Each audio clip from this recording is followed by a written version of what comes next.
fingers out of the way when I use a pointer. This is the line right here that's a 1/4 inch, and this is the one that's 3/8 from there. So we're roughly 4 3/8, 6/16. Can't add today, it's been a long day. We're gonna work on this beard and the body and see how much of it we can get done, okay? So the first thing I'm gonna do, this is the bottom of the beard right here. So I don't need to worry about this line now. That line really is immaterial. It's not gonna do anything for us. And so I'm just gonna take my knife so I don't get distracted, I wanna cut that line off just so I don't try to follow it anymore. So all I'm doing is just using my knife to cut off that line, because I'm not gonna use it. And quite often I've found that if I have stray lines on my carving, it has a tendency to make me go, what is that there for? So I just took that line off all the way around. All right. Let's go from the back to the front. I want to start with the back of the head and I want to work my way to the front. So I'm going to make a stop cut on this corner opposite of the nose. So I'm going to take the nose and I'm just going to flip it around 180 degrees and I'm going to put a stop cut right there where that line is, straight in, and then start nudging back to get the hair to stick out, because I want that hair to stick out a little bit. So I'm going to take that sharp corner off as well.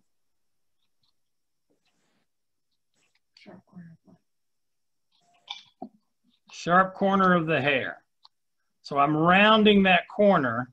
I took it off underneath the hair, so now I'm just rounding this corner so it looks a little more rounded. So all I did was cut up to the hair, and this is the hair, this is the hair and the hat. I cut up to the hair and then I rounded this part of the hair.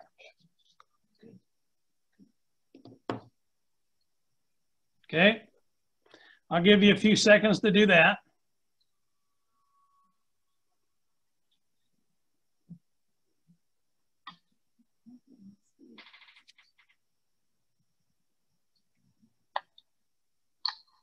Did we lose Moreno somehow? There he is. All right.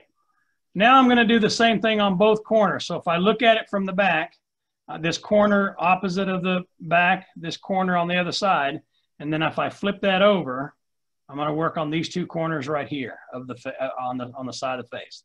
So all I want to do is take these harsh lines. This is a really sharp edge, and I just want to take those off. Not much. I'm just shaving it off a little bit and trying to get rid of the corners up at the top. I want that head to look like it's going up into the, or that beard to look like it's going up into the head. So again, I'm on either side, and I just took that hard line off and pushed everything back like it's going under the head. Going under the hat, sorry.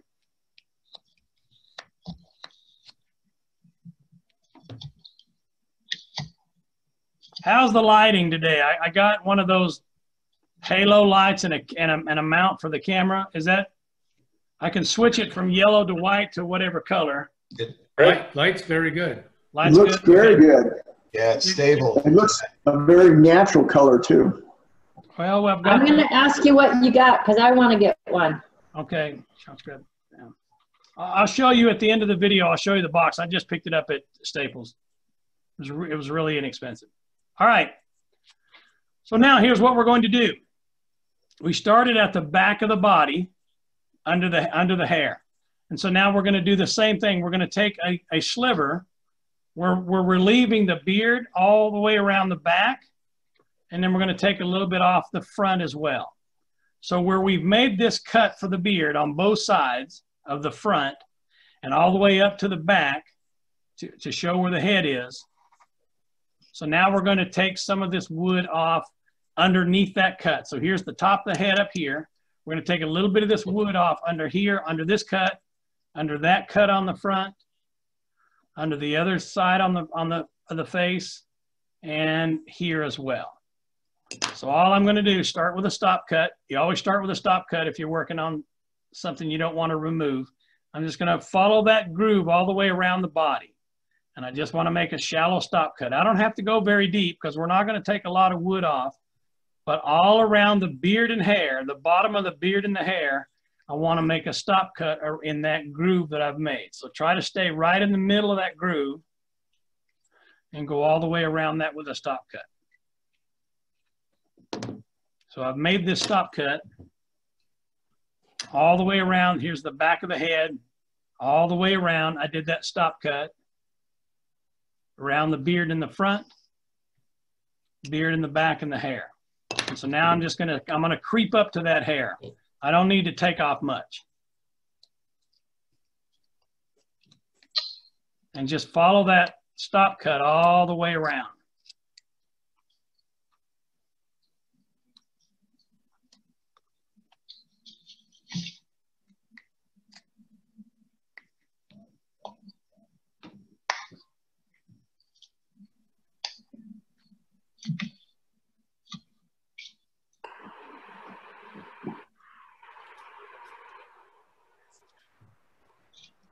How's everybody doing on that?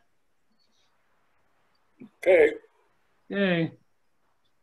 I'm not going to swim in your soup. I'll tell you what I'm doing, but I don't want to bother you while I'm letting you do your thing. Swim in your soup? Wow. You never heard that? We said that on the farm a lot. I don't want to swim in your soup. I'm not going to tell you what to do. At the same time, the person was telling you what to do. I'm more familiar with something in your Cheerios. Well, my papa didn't know anything about that, but he's a little, my step-grandfather. He's a little Cherokee Indian, about 5 foot tall. And he'd say, I'm not going to tell you what to do. I won't swim in your soup. And then it wasn't 2 seconds later, and he's telling you what to do because he couldn't help it. That's just the way he was. He wanted it done right. If you didn't do it his way, it wasn't right. I'm not telling you to do it my way. I'm showing you how I do it. You make your Santa look like you want. All right, you've made those stop cuts all the way around. I don't like this part right here, the front of the face, so I'm going to take this off just a little bit. All I'm going to do is take that harsh corner off and ease the transition up here at the mustache. So I just took a little bit of that off, and at the same time, I'm going to go to the bottom of the beard. And it's pointed right now, so I'm going to either cut it straight off or round it. So if I round it, I'll start up here a little bit and just make it go around like that. And then all I'll do is cut off that corner.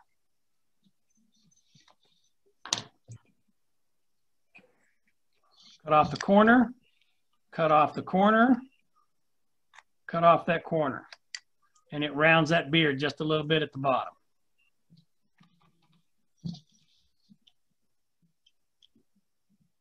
Is that clear? All right. I've drawn a couple lines right here because I want to shape the body. I don't want it to be square and flat. So all I'm going to do is take off this groove right here. There's a lot of different ways. If you do it with a knife, you have to cut and then cut back up. So you're going to cut halfway in, cut halfway back up. If you don't want to do that, a gouge straight across would do the same thing. I'll show you how to do it both ways. So I just want to make this body have a little bit more of a shape to it than just a square edge. So I'm going to cut right on the line that I drew. I'm going to cut down. If I keep coming down, that's going to split off that whole corner. So I'm going to reverse it and take that off. I'll tell you, sometimes matching two cuts at the same time is difficult, but when you do it, it's got a little bit of shape to the body right there. Then when you're done with that, shave off the harsh edges, the harsh corners that show up, and it smooths out a little bit.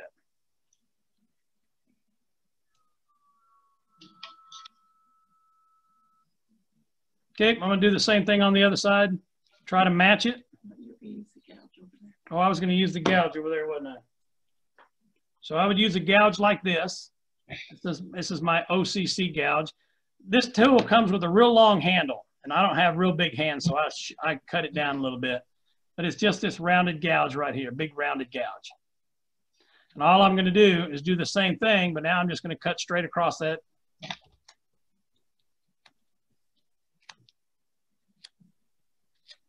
And you'll see I've done the same thing that I did over here. I did this side with a gouge. It leaves sharper edges. You just got to go back and take those off. And then trim them down with a blade.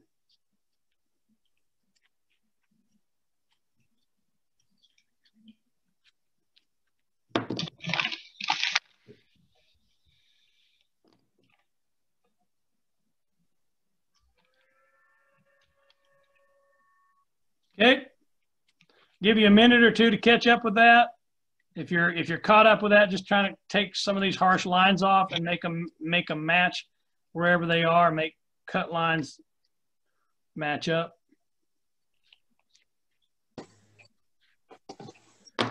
Okay, the next thing we're going to do. This is before we work on the face. I want to get most of the body done. I'm going to go down here at the bottom. I've come up 1/4 inch.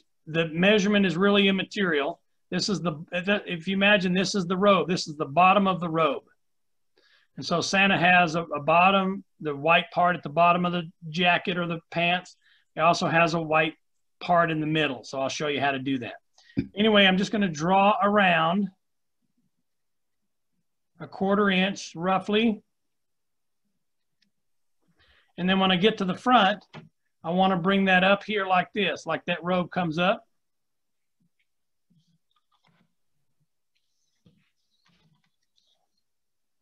So it looks like his robe, if I take off the line I don't want in there.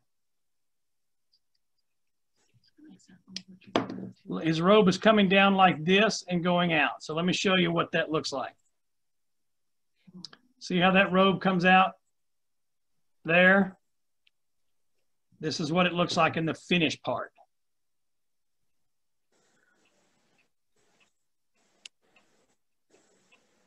Okay, so you drew that on there. Draw it coming from the left to the right. I got it coming from this is his left, and it's going up to the underneath the beard, and then right in here we'll take out a chip, and then we'll cut this out. Okay. So whether you do this with a straight blade or whether you do it with a gouge, a V-tool, I like a V-tool. This is a medium-sized V-tool. And from this part of the robe, I'm going to go around until I come back to the other side. I don't want to cut across that part that comes up. So from that point here, I'm just going to make a stop cut, make a V-tool cut across.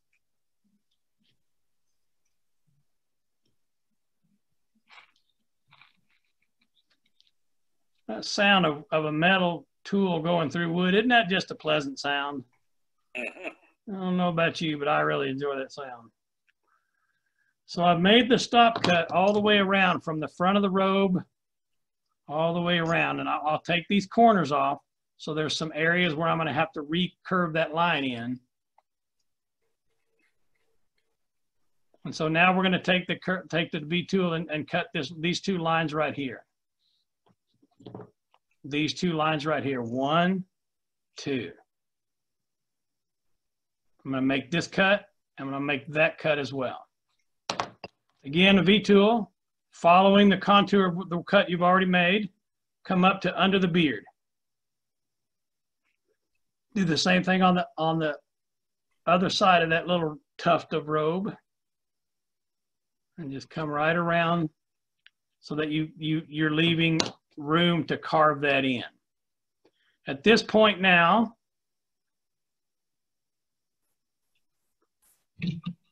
I'm gonna make this cut that I cut with the V-tool. I'm gonna make that cut even deeper. Hey, so Eric. Yep. Can you come closer to the camera for a second? Yes, sure. How close do you want me? Right there. That's good. I understand what you did. It's a question of seeing it clearly. All right, come away a little bit. There. Oh, that's perfect. Got it. I see it. All right. Thank you. I'm just trying to give you some sense of what we're seeing. There was a cartoon in the newspaper this weekend. Flip to this one. And it showed a teacher asking a question, and she asked one student, she goes, "Oh, tell me about neutron stars." And he went, And the next panel was, okay, it looks like this camera's frozen up, so we'll move to somebody else. And the last panel was like him sitting there going, if I could hold this for another 30 minutes. Yeah, I saw it. I got a chuckle out of it. That was good, wasn't it? I clipped it and put it in my room. It's on my board. All right, let me get as close as I can. Here we are. I've got it upside down. I'm holding it upside down because I want to go to the edge of this robe to give you an illustration. This is the red part of the robe. This is the white part. So, but where those two meet, I want to cut a stop cut right in there. I don't need it to be real deep, but I do need it to be deep enough so that when I take wood out of that cut, it comes out. And I'm only going to go over to the edge of the upturn of the robe. Okay. So I did a stop cut around the bottom of the robe all the way around. So it started one here, all the way around the bottom of the robe. And now I'm going to relieve this. I want the white part to stick out. So I'm still upside down. I just want to take off a little bit of wood. I don't need to take off much, except at the back. I'll take off a little bit more on the corners, but I'm just taking the sliver above that stop cut that I made. Jim, glad you could make it. Good to see you. Thanks. I had something planned when I got the original thing, said the meeting was at 7, so I wasn't able to get here at 6:30. Well, we're glad to have you. Well, thanks. So I've gone around and I've cut out a sliver of wood above the robe tuft bottom edge. And if you'll notice, I still have corners. So I'm going to knock those corners off. I don't need to take off much, just a little bit. And it's just going to round it a little bit. It'll give you some more harsh lines that you'll have to navigate, but you can trim those down too. And just make it a little more rounded, not as square.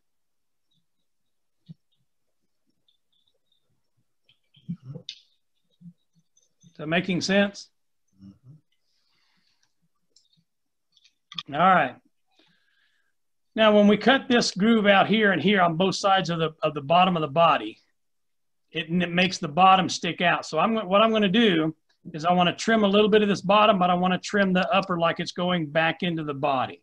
So I'm just going to take a little bit off of each one of those cuts and then a little more at the top because I want to, it's called relieving. I want to relieve that coat of his robe under the beard. I want it to look like it recesses under there. Does that make sense how I'm talking about that? So I took off a harsh edge right here and a little more here to round that. There's the difference up here. I still have that harsh edge on the other side and up here, and I relieved it over here. So take a minute on both sides of that cut to just round it a little bit more, and then round I'm going to turn it upside down, round up into here's the beard, round that up into the body. Just make that robe look like it goes underneath. And so it looks like on both sides, Santa's robe goes under his beard. Oop, little chip there I didn't take out. All right. Yeah, it looks good. Next cut, we're going to do this part of the robe here, the front. So you made a cut here with your V tool, and you made a cut here. Now I'm going to put a stop cut in there. So I'm going to turn it upside down to make those stop cuts right in that groove on both sides. So I made the groove, and I made the stop cut in this groove and in this groove. And then I'm just going to reverse that so that I'm looking at it up straight up now and take off that sliver right there. I want to take off that sliver right there. Do it on the other side as well.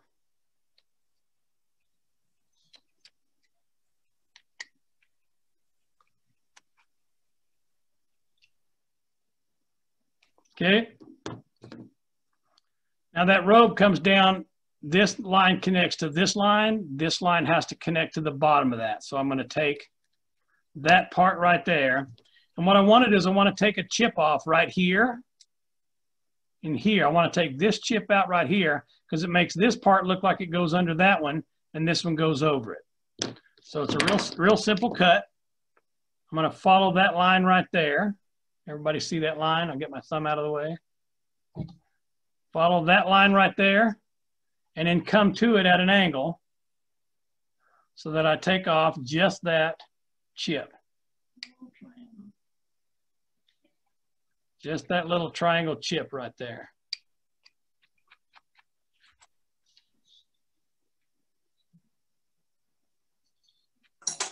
I didn't take off enough, so I'm going to take off a little bit more.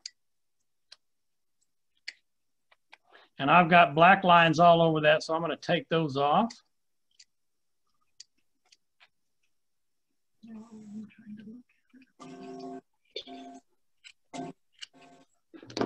So that's what that bottom of that robe looks like right there. This is going to be tufted coming here, and it looks like it's the edge of this side of the robe. It's like the two sides overlap. So this one, this part overlaps this one. So it overlaps here as well. I don't even have this light on. Hey, Eric, can I ask you a question? Yep. Could I see the painted one? Because I need to see that overlap. Okay, hang on just a second. I'm working on lighting here. Oh, okay. Because I think I accidentally made a cut. Yellow. Which part did you want to see, Allison? So it swoops over and it goes underneath, but I guess it's the right-hand side. Oh, yep. I went too far on that far right cut where it goes down into the white. Down here? Went all the way down to the feet on the other side. Yep, I went too far. I can clean that up. You can clean that up. Yeah. Okay, Yeah, thank you. You're welcome. This is very, very changeable. All right, is this where I was? And so whatever you need to do to make this look like it's relieving up under the other one, I just usually take out a little bit of a chip, a little bit of a triangle, until it looks like one goes under the other. In other words, this one goes under that one, if that's making any sense. So I want this one to look like it's under that one. So I'm really faking it. I'm not really putting it under, but I'm making sure this one looks like it goes under there by taking out that chip right there. I haven't taken off much out of here. I've done it real small, but I can make it as big as I want.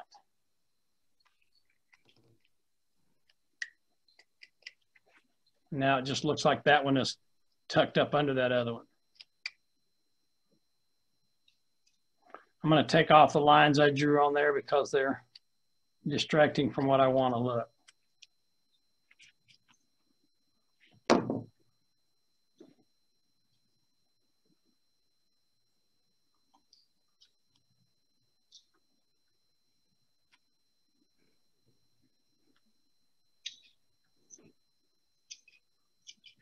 All right, questions so far? Are we caught up? Sounds like church when you ask for volunteers to head a committee. Nobody says a thing. That's right. I have a lot of experience with that. I bet you do. And I'm speaking as one who sat in the audience on my hands. I apologize ahead of time. All right. We are almost done with this thing, except for the details of adding hair and adding the tooling to the beard and the top. So here's what I want to do now. I am going to take your pencil, my marker. Tekla says I'm not allowed to have a pencil anymore. She's hid them. So I'm going to do it. I'm going to do it with a marker. I got these little Sharpie markers. Somewhere you want to draw a beard, or a mustache rather. What does that mustache look like? He's drawing paper. Let me show you real quick some of the things you can do with a beard and a mustache while you're waiting on me to continue. When you draw a mustache, a beard, there's the nose and the cheeks. There's a lot of ways to draw a mustache. This is my center line. I can draw a mustache that swoops up like that. I can draw a mustache that comes across like this. Am I upside down? You're not seeing this? Yeah, that's good. No, you got it. You're good. You're Is this good. it or? The other way. Okay. Yeah. So it just depends on what kind of beard you want and what kind of mustache.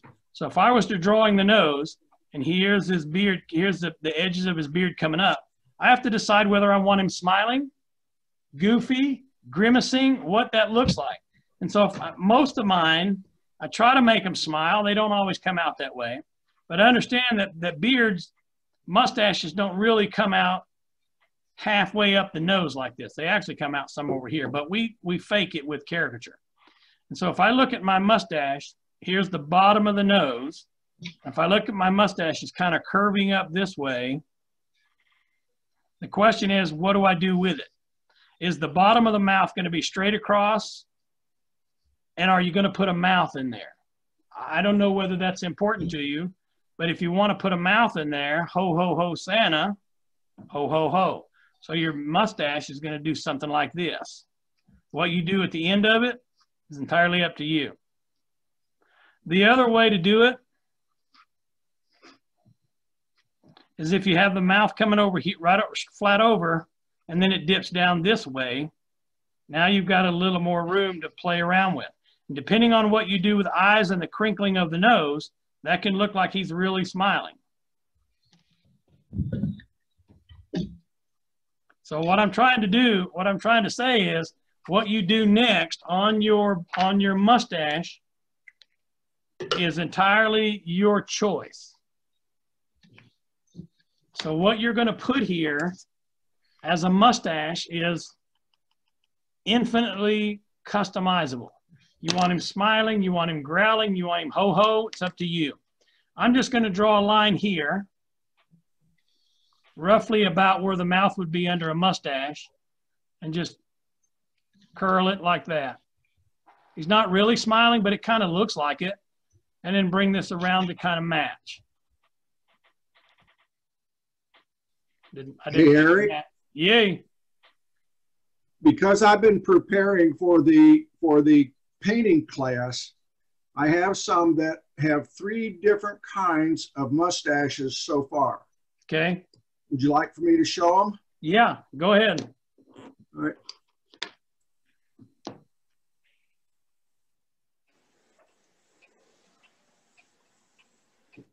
There's one that goes up. Okay. Everybody see that? Here's one.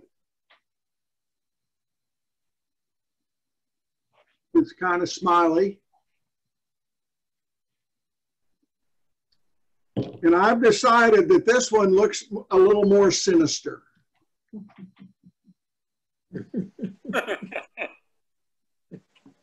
I like them. I like all 3 of them. So take a couple minutes to decide what your mustache is going to look like. Use Larry's as an example. If you want to, he'll hold them up and you can take a screenshot of them if you need to.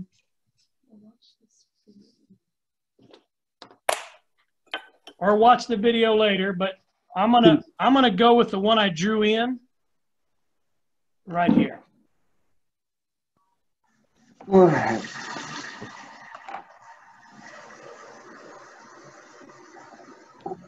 Larry, can you hold yours up and just say something so it goes to the center of the screen? Mine? Larry. Hello? Sorry. No, I'm just doing it for the video, Janet. How's that? Can you see? Larry, this is Steve. Come out a little bit. Come away from the camera a little bit. Yeah, somewhere. Yeah, I think that's a little bit better. A little easier. Can you put the first one in there?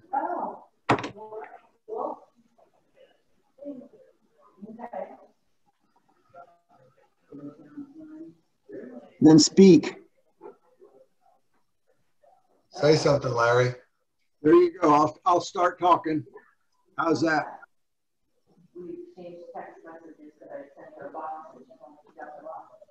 That's good.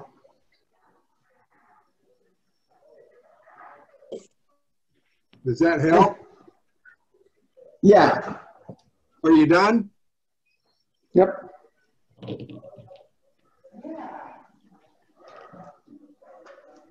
All right, if you've got that drawn in and you're ready to move on, what I usually do from this point to outline that, I move away from a big V tool, which is what I had a minute ago. I'm not sure where it was. From the larger V tool, I'm going to move to an even smaller one.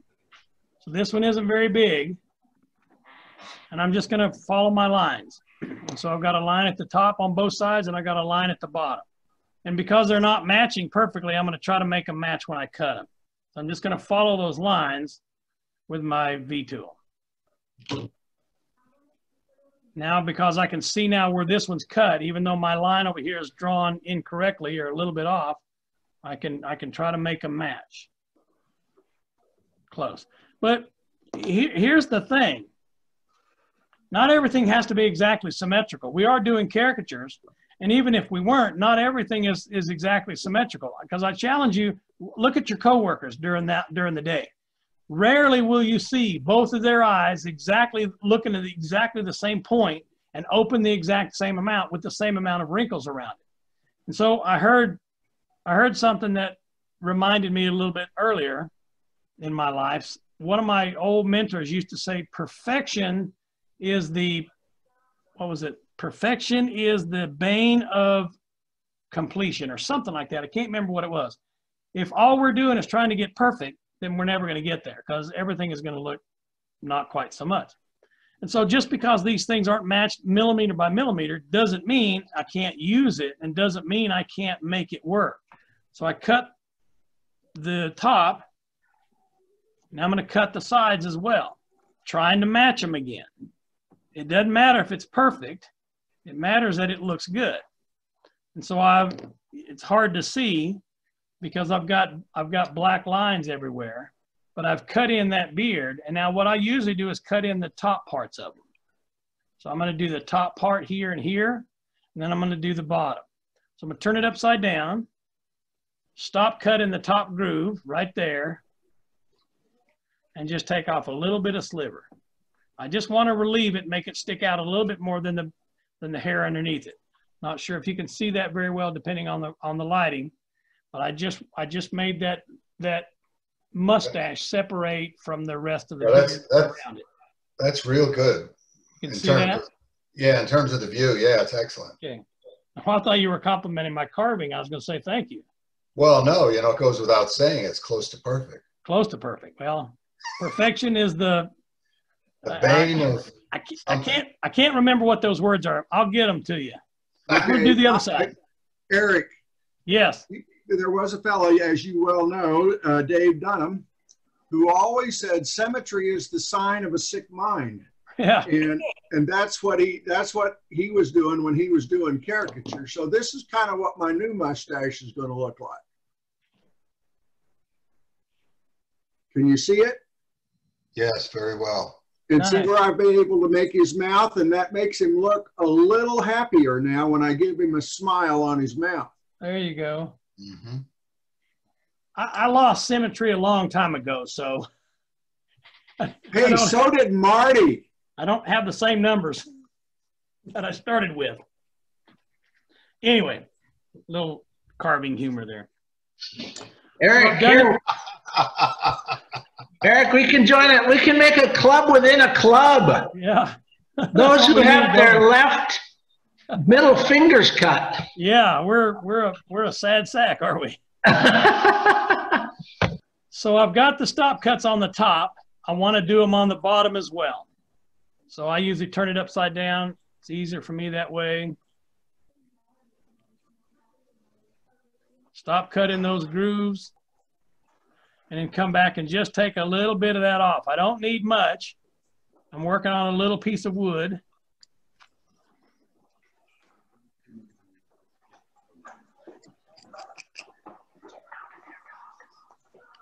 So now all I have left is the mouth to figure out how I'm going to do that. And I'm going to do it just, you can see how the mustache sticks out a little bit from the face. So I'm just going to remove a little bit of the wood. I'm not going to bother with making a hole for a mouth on this one. Again, this is this would be one that if we were doing a demo again, remember how we did the demos in the fall and last year with the owls, and we've done them with boots and we've done them with a number of things. This would be one of those things that we could do real quickly and just hand it to a kid and say, here you go. I mean, maybe some of us don't want to put, 10 or 15 minutes into one of these, but, and then give it away, but you never know where you're going to reach somebody. So, all right. And so now we've got everything we need on there except details and cleanup. And so when I go to carve this, or I go to finish this, I'm going to take off all the marks that I've got everywhere. I'm going to take off all the saw marks. If you see the rough parts, and if you've ever tried to paint on saw marks, they just soak up wood and it's terrible. So I try to clean not only the saw marks of the rough side, but the smooth side as well, to give the paint something to hang on to. And then that gives me an opportunity to go back and clean up little areas like this. I'm not sure if you can see that right there, but I've got the beard coming up here, and then I've got a little bit of chunk of wood down here that I didn't take out. So it gives you an opportunity to clean up. And so I'm going to spend about 5 or 10 minutes cleaning up all these saw marks.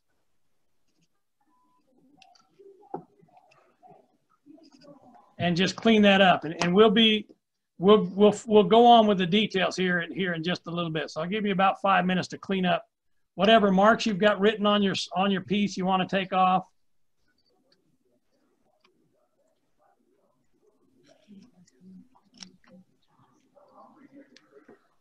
So for those of you that are interested in entering competitions of any sort, this here is one of the things that judges really, really will critique you on.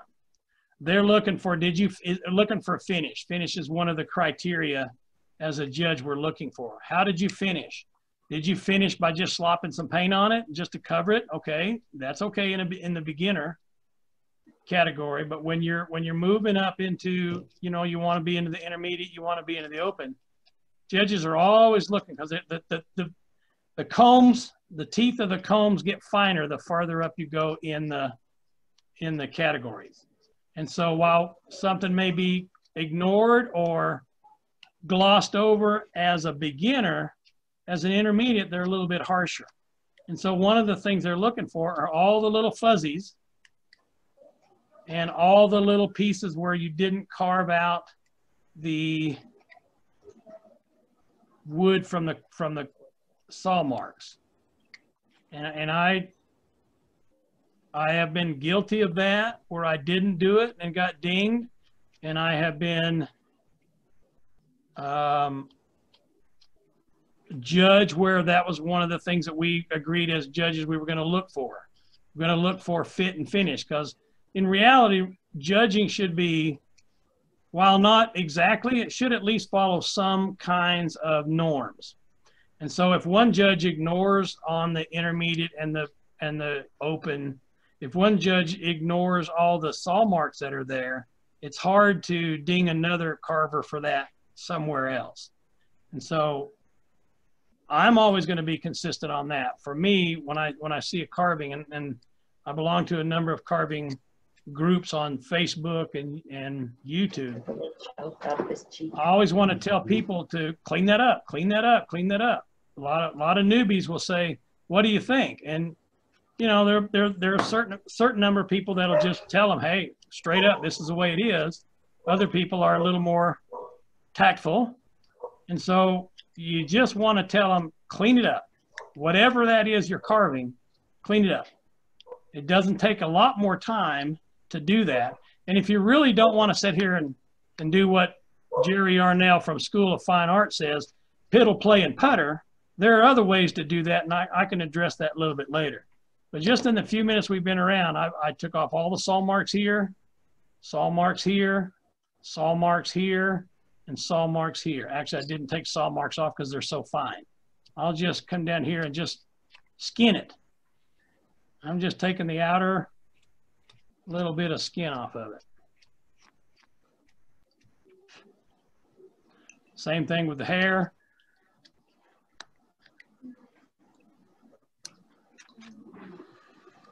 And then the same thing with the hat. Although the hat is going to be tooled anyway. And so I'm not going to worry so much about making sure it's perfect on the hat or the beard or hair that's going to be tooled anyway. I'm just going to try to take off the most obvious ones. The marks I made on the piece and the tool marks that would get in the way even though I'm going to tool it. I'm going to give it some detail.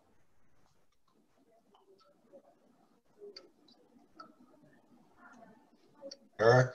Yeah. At this stage, your beard, does your beard, yeah, your beard is still 190 degree corner, right? Yep. Right. Yeah. Okay. And all I'm right. not going to make that. I'll show you what I'll do in a little bit, but I'm not going to make that too much indented in there because the beard you look at Santa Claus, their beard is kind of full. This one is too. So I'm not going to move it back much. Right. Okay. I am going to add some tooling to it. That'll take care of it too. Okay. Does that make sense? Yep. Thank you. Yep. Glad I can help. It's good to see y'all, by the way. I've missed you during the week. It's gonna be really loud. Hold the nose.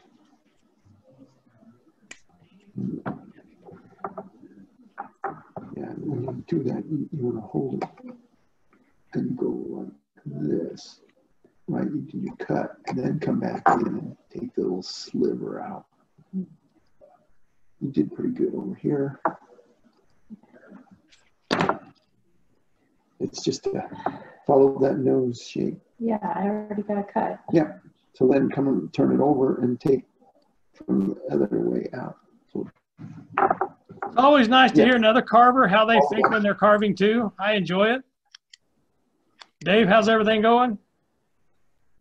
am I off mute? Oh, yeah. Yeah, you're off. He asked you how it's going. It's going great. I think if you, I don't know if you can see my, I turned my video off because we were having bandwidth problems. I think all our neighbors are coming in. Yeah, looks good. I'm seeing a little bitty square across the room from me, but it looks good. A little bitty square. I don't know what you mean, a little bitty square. No, he's looking at it across the room. He can't see it. Okay. Heckle's making it bigger. Hold it up again. No, I see. You had your screen too far away from you, right? Me? Yeah, the screen I'm monitoring everything on is from my carving room across to the yeah, computer. That's what I didn't understand. Square. What? Square? So I think I'm almost there. That looks good. I'm trying to clean. I always have a lot of fuzzies everywhere. I'm horrible with fuzzies. I have means my tools aren't sharp enough. I have a lot of little bristle pads that I use for final cleanup. It's basically a burnishing rather than a sanding. But I've just got them mounted in a mandrel on my Dremel, and they spin at whatever speed I want them to spin, and it just kind of takes a lot of this stuff off that's just hanging around, you know. So, all right. Are you still cleaning up, or we need to move on?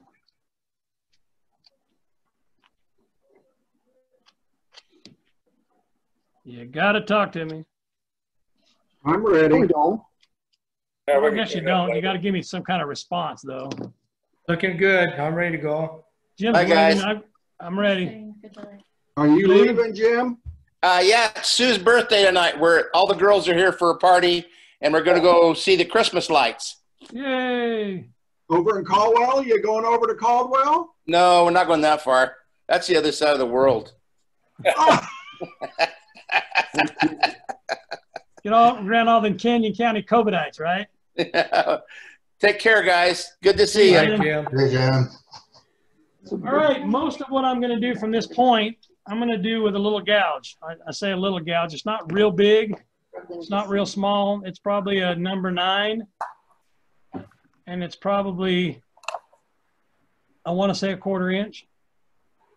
This is what I use primarily to tool hair and things like that. And in this case, we're going to tool the hat, the pom-pom of the hat, and the hat brim and the edge of the robe. So we're at 7:30, so we got another hour to go if you want to hang around, but I'll show you what I do. All I do is go in with the gouge and come back out. You're just picking a piece of wood out. And it looks like that, if you can see that. You're just picking out a little piece of wood, a little divot, and it makes it look like it's got a lot of texture to it, and you've added texture to your pom-pom, but it's the same process that I use for almost all of my Santa Claus stuff.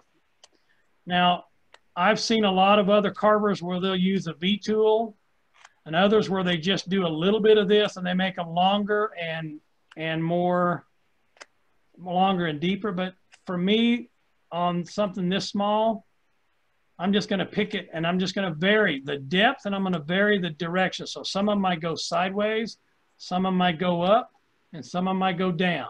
And so you're going to want to do that kind of tooling, that kind of detailing all the way around.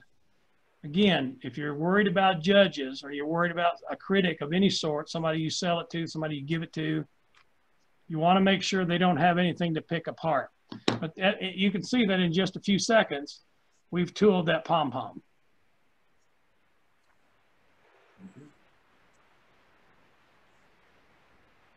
Easily.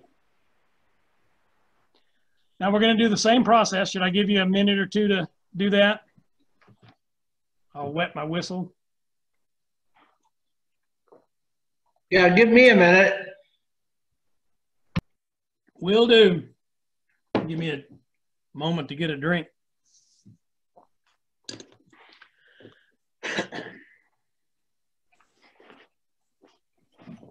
I read a few jokes today online, and I can't remember what they were. I was gonna do one or two here today, but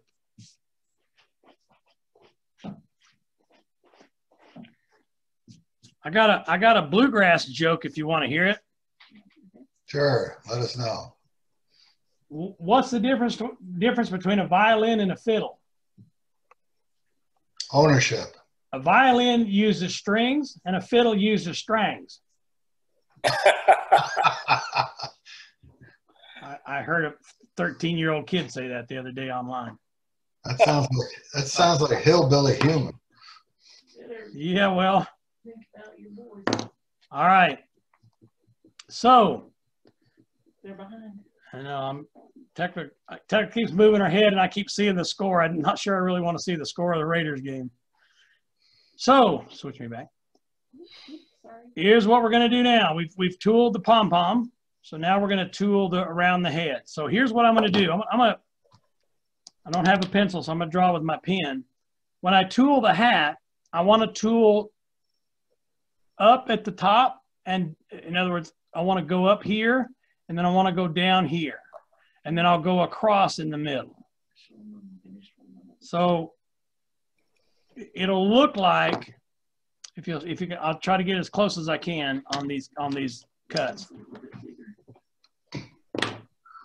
If you'll see on these cuts, I went this way, and on the bottom, I went this way. Can you see that? And then I'm out of the screen. So I went this way on the top part of the hat, and down on the bottom, and then I went across in the middle. So I'm going to take the gouge, and I'm just going to, starting at the top, be real careful because you don't want to have to gouge into the top because that's a lot of cleanup you got to do. Come in, and I'm going up at the top.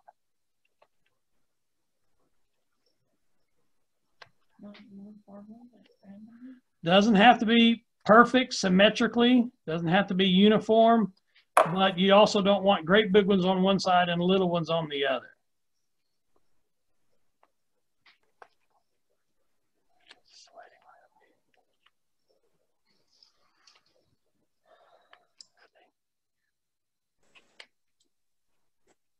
And then I'll turn around and I'll do that on the bottom going down. So I'm doing the same direction for both of them, but one I do straight up, and the other one I turn it upside down.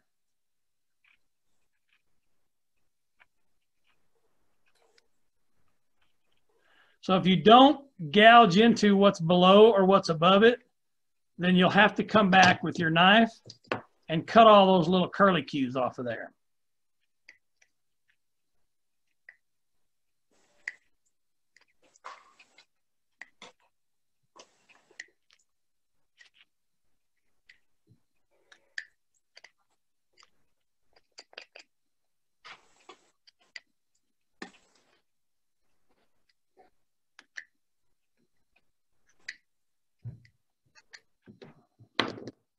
And then when you've gone around the top and you've gone around the bottom, now you're going to take your tool and do some just randomly in all different directions. And so I don't want them all going the same direction. So I'm going to move, as I move the wood, I'm going to turn my tool as well. So I'm just trying to give it some kind of randomicity. I don't think that's really a word. That's all right. We Southerners just make up words, don't we? Bless your heart. Well, yeah, I know. Somebody brought me their knives to sharpen, and I told them we was going to de-dullify them. I don't know that that's a word, but I don't want to look it up because it's my word. We're going to de-dullify your knives and make them work.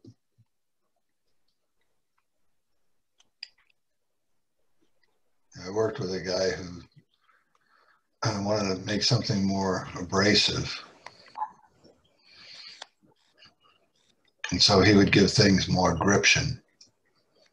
More gription. More gription. Oh, I remember one of those jokes.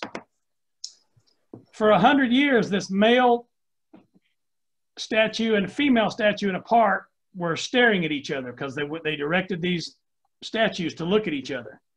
And an angel came down and says, you know, you have been standing here for 100 years. I'm going to give you 5 minutes of life. You do whatever you want to. She goes, ready, go. And they looked at each other and they both took off running in the bushes. And you heard the awfulest noise in those bushes. And she thought, the angel said, well, they must be having a good time. And when they came back out, she said, would you like 5 more minutes? He goes, yeah. She says, what are you going to do with him?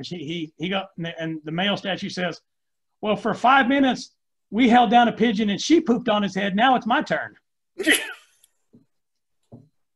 What was it? A male and a female statue. No. What was the punchline? You poop on his head for 5 minutes, then I'll poop on his head for 5 minutes. Oh, so given 5 minutes of life for each one of them, they decided to poop on a pigeon's head like the pigeon had been pooping on their head for so long. All right. You want to do the same thing that we did here and here. You want to do it on the robe as well. So the bottom of the robe. This is one you have to be careful because if you go across the wood, you may split it and it may break off pieces that you have to then carve back down and monkey around with and clean up. But you're just doing the same process on the bottom of the robe.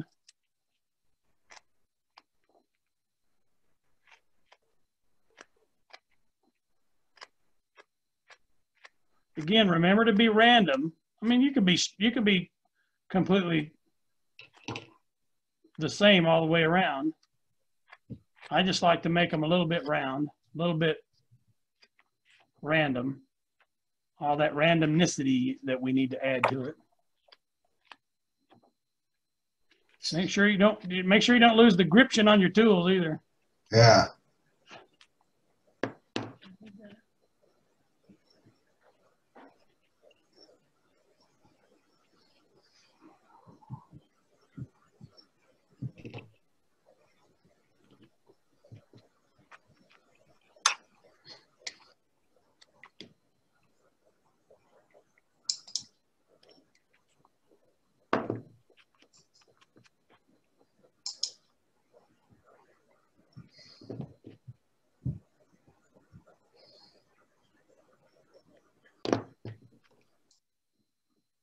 give you a couple minutes to continue deflattening your piece of wood.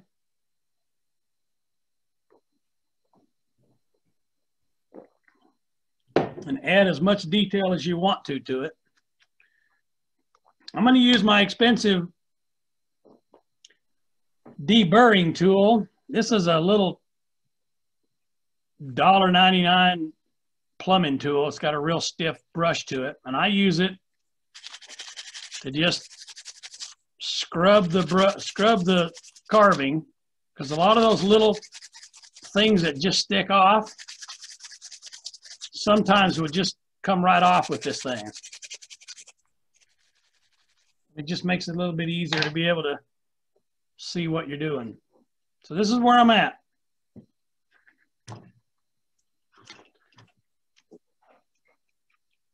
Putting away my pen before it dries out.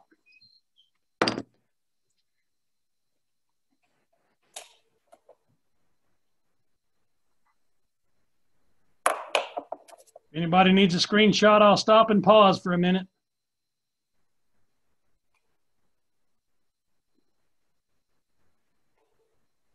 Why don't you explain to us how to do a screenshot in Zoom?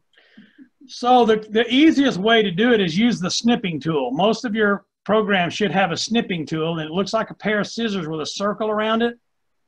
If you don't have that program, you can search for it. If you go to the bottom of your computer, you might be able to make your screen smaller here. Go to the bottom of your computer in the search window and write snipping, S-N-I-P-P-I-N-G. When you click on the snipping tool, it comes up, and in the left-hand side of the menu, it'll say new. You hit new, and it'll darken the screen, make it gray. And it gives you a plus sign. You take that plus sign, you click on it, and you drag it to make it as big as you want over whatever you're trying to copy. And then when you hit it, when you copy what you want, you hit save, and then you call it whatever you want. So yeah, on your Zoom window, what you'd have to do is minimize that window. And if you don't have that as one of your icons or one of your apps, down in the search bar at the bottom, you can write snipping, S-N-I-P-P-I-N-G. And on the snipping tool, when you click on that, it comes up with another window, and it'll have new up in the corner. When you click on new, the whole screen goes gray, and it has a plus mark. You move that plus mark around wherever you need it, and then drag it and make that picture bigger, and it'll save whatever you've highlighted. You save it as whatever you want. Call it snipping picture one, whatever. And then when you save that, it saves it as a picture. You can embed that picture in a document if you want to print it off. Did I go through that too fast? That makes sense?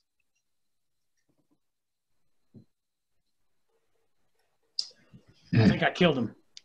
Oh, you did fine. You did fine. I'm just doing what you said. Is it working? I'm going to work it out here. Yeah. There you go. Okay. All right. Now, if you're ready to move on, here's what I'm going to do. About the only thing I have left.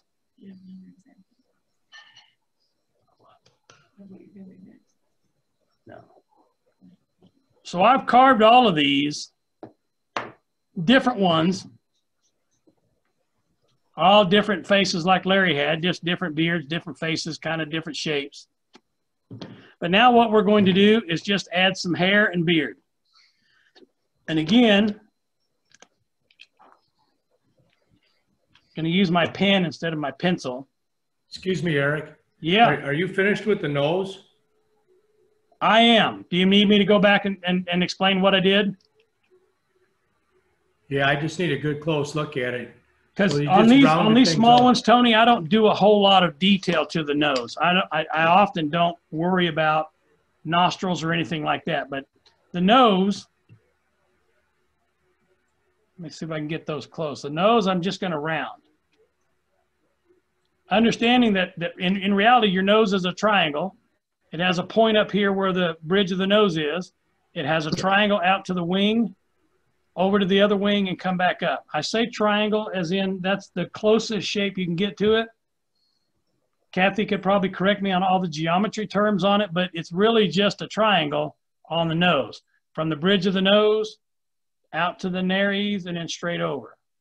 Now we drop that nose down a little bit, but in reality, if you go down to the corner of your nose and go straight across, for most of us, the bottom of the nose is fairly flat. So regardless, this one's a little bit smaller. I did a little bit more detail to it. Not much, but a little bit more.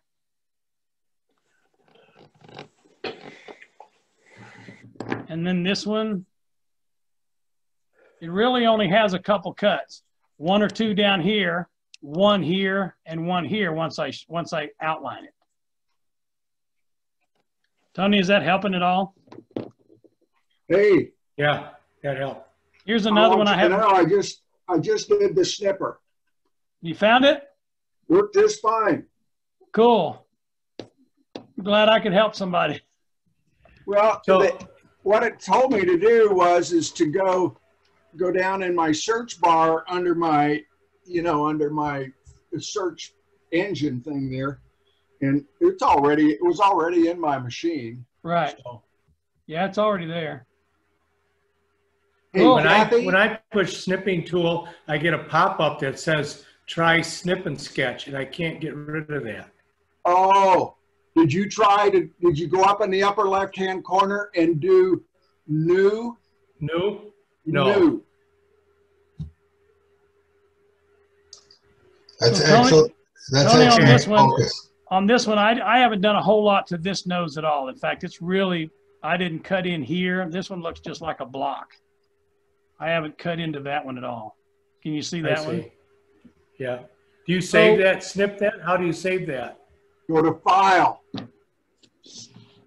File. Okay. Gotcha. All right. Hang on. I got a little bit more cleanup to do here. I got lines I don't want everywhere. Kathy, I wanted to show you my lamp. You got a lamp? Oh, the circle lamp, yeah. Yeah. Just a minute. Yeah, on this one. There it is.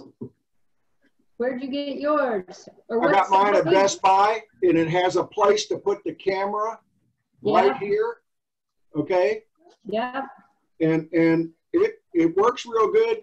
The only thing I don't like about it is my glasses. Yeah. Because what happens is when I turn it on, it reflects in your glasses. Yep. Where am I? Oh, my camera. Yeah, I see you. See right there. Yep. Kathy, I still have the box from this one I bought, so I'm going to hold that up so you can see it. Okay, so yours is smaller. See, I just started looking this afternoon, and I was debating on what size to get. Let me show you. I'll put my head up next to it and you can see it. So Larry's is bigger. Can you see it right here? Here's the lamp. Here's the camera holder right here. Yeah. It doesn't work real well with webcams because the jaws only stretch out so far, but it's adequate. And it's I want to working. do one. So I've been recording all my classes, and I'm teaching next semester online again. Right. So I've been wanting to get one because the lighting's not good on my face. Well, I don't know what Larry paid for his. This one has a control button that you can turn it off or on. It has 9 different strengths of light. It goes from 9 to 1, and you can flick it back and forth between white light and yellow light.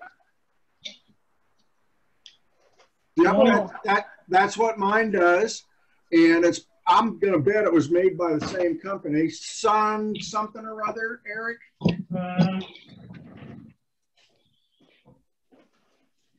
The brand on this one, you know, that's a good thing. It says Halo Flex Duo 3.5 LED ring light. So I don't know what the brand is. Mine came with a tripod. Mine didn't come with a tripod. I think I paid $34 for it. with the 20. tripod.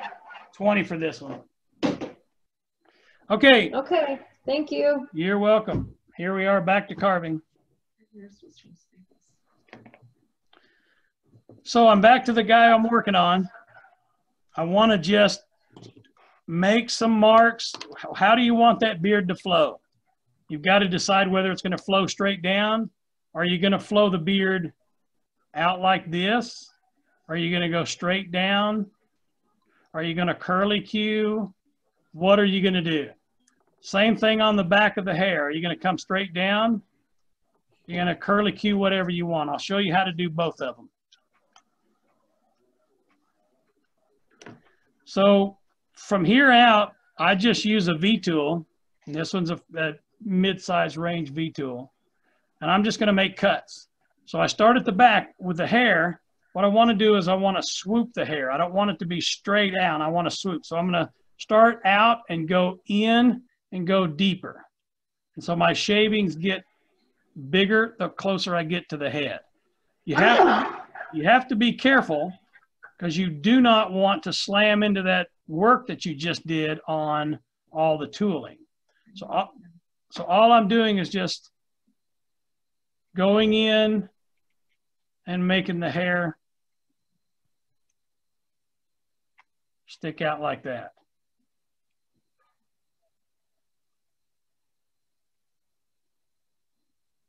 Make sense? At the end of it, I've got a straight line here. I'm just going to take my V-tool and I'm just going to go straight in and cut those edges off at the end of that line, and it makes the hair look less straight and flat. If you can see that right there. So I've made the hair look like it ends at an irregularity.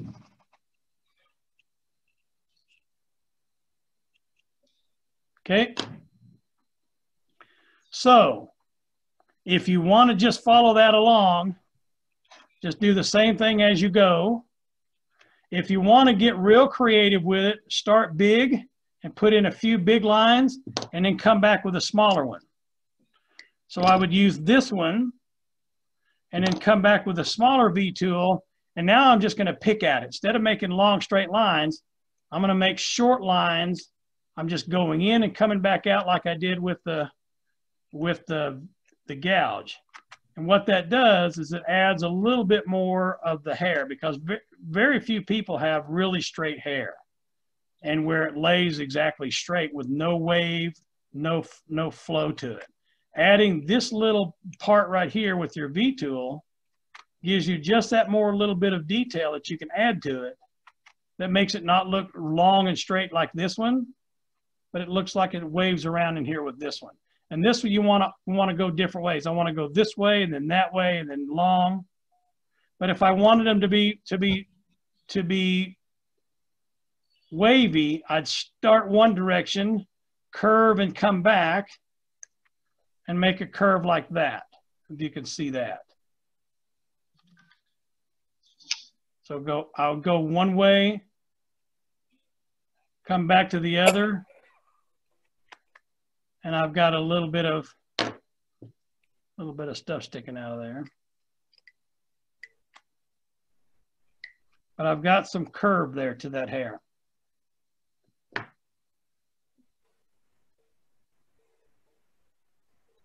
So I'm just playing around with the back for a few minutes, just adding. If you want to, do it all with the same tool. That way you're not switching tools. But make sure that your lines don't all go the same exact way if you want a little bit of interest to it.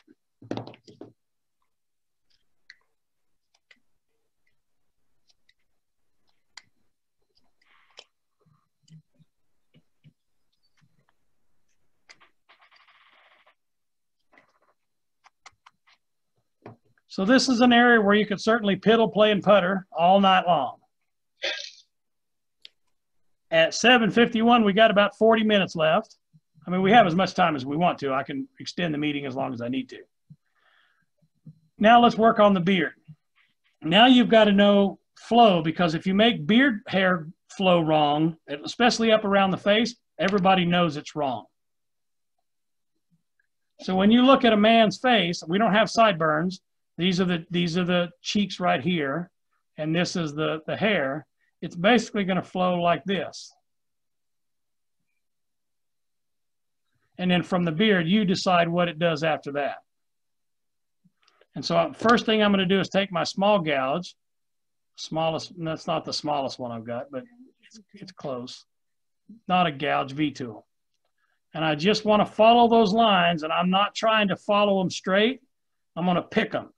I say pick, I don't know what the better term for this is, but I'm just going in and coming back out.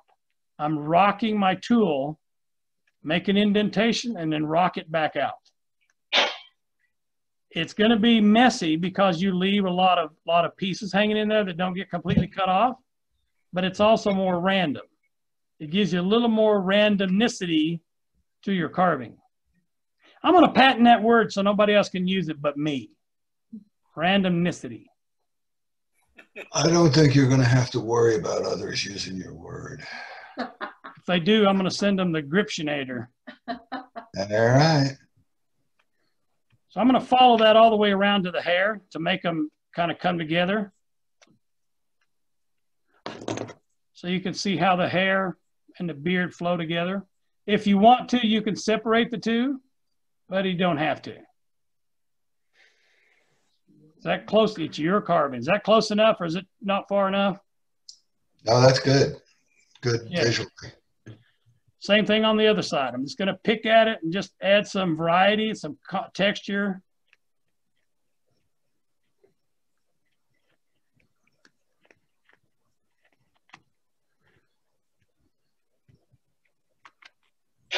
All right. And I think on this guy, I'm actually going to make his beard kind of do this, flow to the outside.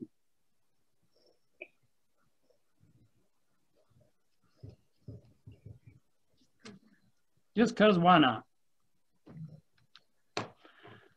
All right, now here's where you got to worry about wood grain, because down here at the bottom of the beard, there's not a lot of wood supporting it. So if the wood grain doesn't work with you, when you come down here, it'll split off. You can take care of that by pre-treating the wood. I don't know if that's a good word, but making some indentations at the edge with your V-tool, and then aim for that when you've got that hair. Aim for those spots you made, and they'll just come right off. So I'm just going to take my bigger tool, just make a few lines going out towards the outside of the beard. I'm going to come back and pick it in a minute. Make sure, and if you're worried about carving into the mustache, carve away from the mouth then. That way you won't have the danger of cutting into that.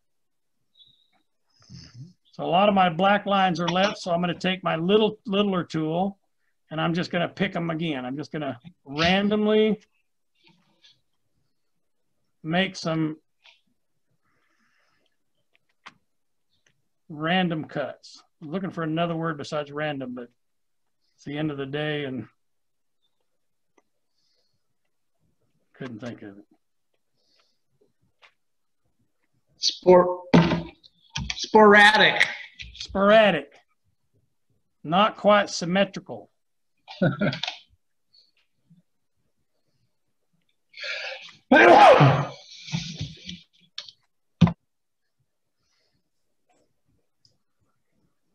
Okay, same thing with the other side. Random sporadic cuts.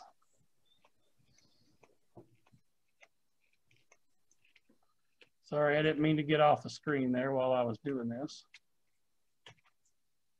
So Steve, you asked about doing a lot of shaping of the beard earlier. Right. This is where the shaping comes in. Because if you look, it's still really rather square. Because if you turn the carving over, we've not rounded it a lot because we didn't have to. No, we've rounded other places but the bottom. We've left the bottom square because I found out when I carved a couple of these smaller, they have a tendency to tip over. right. If they're going to be tabletop decorations, they're fine. If they're not, they're ornaments, then it's okay. But that way, if you look at it this way, it doesn't look too square. I mean, it's still square. And so you can add a little more shape to the robe if you want. Yeah, the squareness I was looking at was the squareness of the center line of the beard. Right. Is this any better where it's less square, or do we need to add more to it? I can't see it from here. I see that he's still got a pointed beard. Yes. That the two planes of the beard meet at 90 degrees. Yes. This one looks like, from here, it looks like he might be more rounded. Probably is on the beard because I removed some, I made the robe skinnier. Okay. So here's another one where a little more rounded. Of course, color helps, you know, color right. bring out some of the details. But again, you can see I've thinned down the body a little bit more on this one too. Yeah. Yeah, it's just the one you're currently working on, though, looks like two planes intersecting at 90 degrees to me.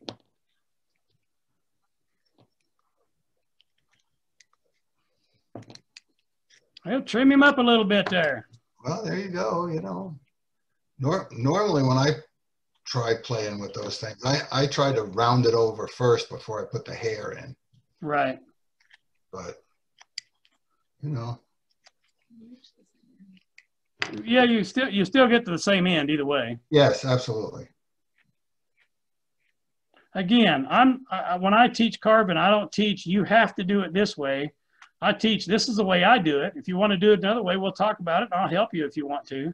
But my primary goal is to show people how I carve. Right. And I'm flattered if they want to carve that way, and I'm also flattered if they take my ideas and run with their own ideas around it. So I just want people to carve, and if I can help them get started. And is that a little more less square? Yeah, I think so. Okay. I want to see what you're going to do with that mustache. I'm probably going to do the same thing. So here on the mustache, usually I make just big cuts. 1, 2, 3, 4, or 5. Not a lot to it. Not a lot to that one. And I'm going to switch to the smaller tool. And this is where I'm going to cut up to the nose.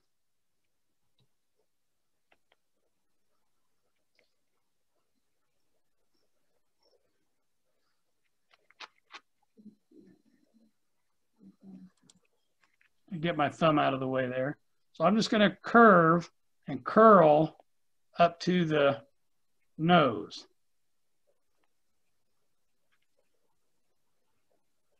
Got to remember I drew black lines in there. If I don't cut them off, they look goofy. Hard to put white paint over them. It is. It's very hard.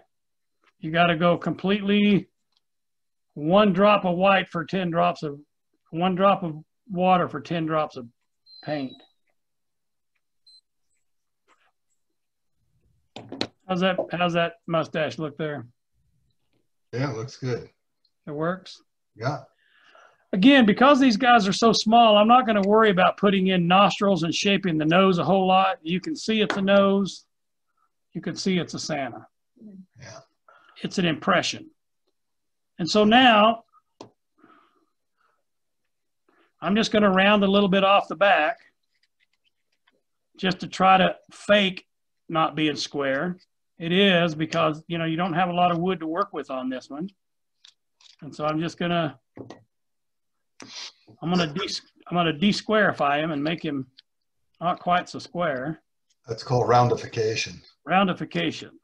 I'll have to remember that terminology. I think this is deteriorating is what I think. Yeah, probably. My fault. Started telling jokes.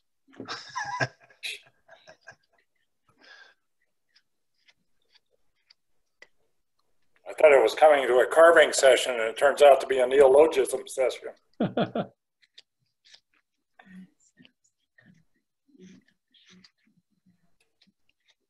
you run out and grab one of those mandrels with the on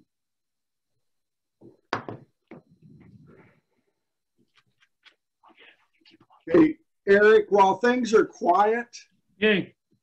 can I want to plug my Saturday session a little bit and say, if anybody really wanted to just paint along with me on Saturday, I think we can make that happen. Is there anybody that would like to do that, or would you just rather me throw it up on the YouTube and go from there?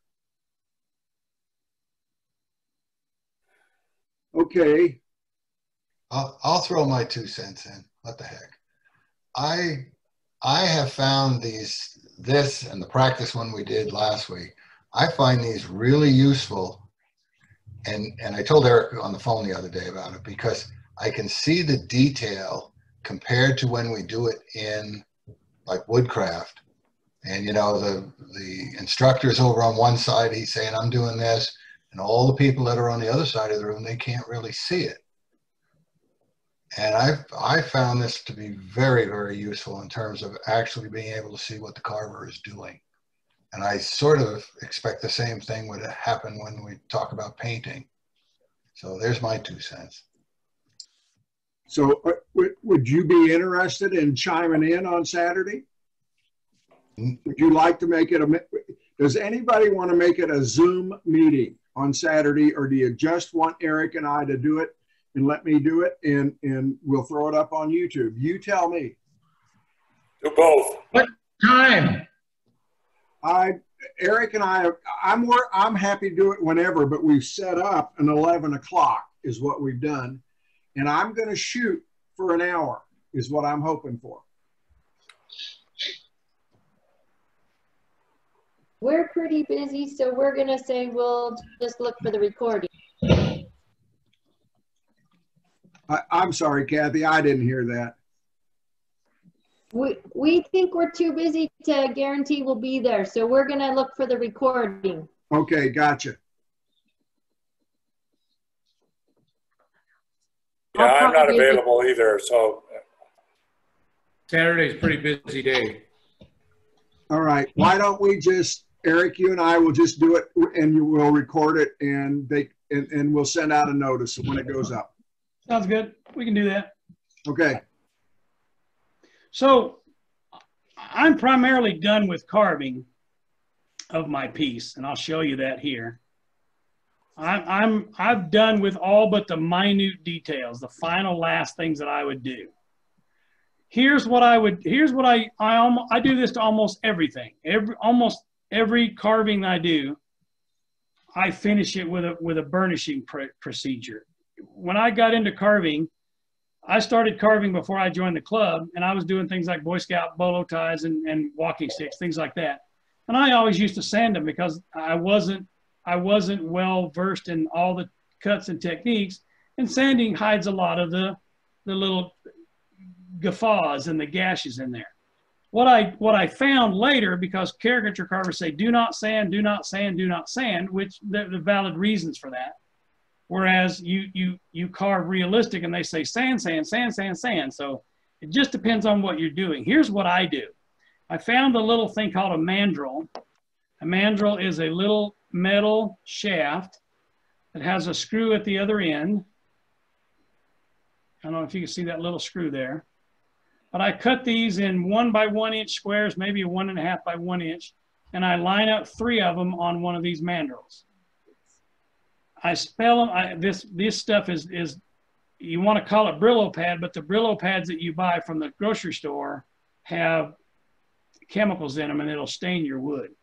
This is Brillo pads that I buy from Woodcraft, and they're $1.99 for a 8 by 8 sheet of it. You can get a lot of these out of there. But anyway, I spin it in my Dremel. The Dremel has an adjustable speed, and I spin it, and what it does is it burnishes everything rather than sand it. So sand it opens up the cells, burnish kind of nudges them back together. And so a lot of people will do this with another piece of the same wood. So if you carve with walnut, you'd burnish with walnut. But if you'll take another piece of wood and go over your wood and rub it like that, and then feel it, what you've done is you've smoothed it down by nudging the wood back in place. And so I do that with the whizzer. I call it a whizzer wheel because that's basically what it is to me. But if I were to sit here and rub this piece of wood in some places on my wood, it starts to look a little more smooth. And I don't know if you can see the shininess of it. You're polishing it. I'm polishing the wood. Yeah. And so with the whizzer wheel, what I'm doing is burnishing it at the same time. And so it's not abrasive enough. This isn't, it hits my fingers occasionally. It kind of like, okay, yeah, I don't want to do that very much, but it's not something that'll hurt you, but it just burnishes. Eventually the square edges are worked off when you spin it. But it's just a way to keep from having to sand your carving, but it also makes it a little bit more smooth as well. So just an idea. What I was going to say is you can get a similar product, a non-metallic mesh at like Harbor Freight. And it also, you know, the mandrel's already in it. Right. And it comes in different grits, like sandpaper comes in grits. So you got a green one, which is relatively fine. And you got that maroon color that you have, which is a little more coarse. But anyway, it's basically a ball. Yeah. Where they've done that for you. So. Sure. And Monty Dick is the one that started me on this. They make a bristle disc that you can get them in yellow and blue and white, I think is the colors it comes in. And they're very useful, but they're very thin. And when they spin at a high rate, they really get up under things. The problem is you make 10 passes with that thing and you've used it up. And so it's expensive. It's very, yeah, they're $8.95 or something for a set of 3 of them. Yep. So they don't last very long. This was my redneck cheap way of making it work without spending a lot of money. You can buy these little round ones too, like this. You can buy these little round ones, these defuzzers that go on a mandrel. Where do you get those, Tony? Is that a disc? It's a disc. Like here's one that's pretty wore out. Okay. Yeah, Tony, where do you getting all the fuzz off of there? Yeah. Tony, where do you get those? I thought I bought them out at Woodcraft one time or out of their catalog or somewhere. It's called a defuzzer. Okay. Well, it works really good on basswood because you always get that even when, especially if you're power carving basswood, you get the little fuzzies. And then you can just take these 3M pads too, and it won't burnish it like Eric's talking about, but it gets the fuzzies off of the, you know, it cleans them up enough where they paint a little better. Yeah. But the wire brush works good. Get all that stuff off there too, like Eric was saying. Well, I believe I'm done with my guy, and I've got, I don't know, a dozen of them laying here. 1, 2, 3, 4, 5, 6, 7, 8, 9. Yeah, I got a dozen of them laying here. So a nice little project for giving away to kids. I give a few ornaments away to students every year, but a nice little thing to do, and it doesn't take a long time. Once you get into the groove of these, you could probably do one of these in 20 minutes, 30 minutes. A little bit more time for burnishing and finishing and painting them, but Larry will show you on Saturday what the painting is, and we'll put that up on the YouTube. This will be up on the YouTube channel probably within the next 3 days. It takes a little bit of time to convert it, and then I've got Larry, I think we talked about how one of the videos didn't come out. It kept lagging, and the quality wasn't as great, and I think it's because you recorded, we filmed it here and you recorded it at your place, and then you downloaded it to your computer from Zoom, and then you uploaded it to OneDrive, and then I had to download it to my computer and then upload it to YouTube, because YouTube won't let me just grab something off the internet. You have to have it on a file saved on your computer. So I think like a copy of a copy of a copy, that's probably why some of it looked degraded at times. And let's hope that this one is just as smooth as it appears while we're streaming it. Well, we're sure going to give it a try, aren't we? We're going to find out whether our idea works or not. Yes. I have a carving question. At the bottom, where the rows overlap at the bottom, do you use that like it's rough, or do you just, it seemed like the one that was, show me the one that was painted.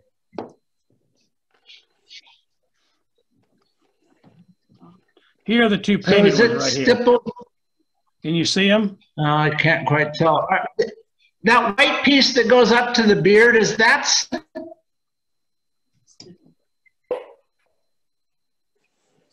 I guess it is a little, huh? Do you treat the bit coming up to the, do you treat this part the same as you do this? Yeah, I add a little bit of, you're asking if I tool this with my gouge? Is that what you're asking, Marty?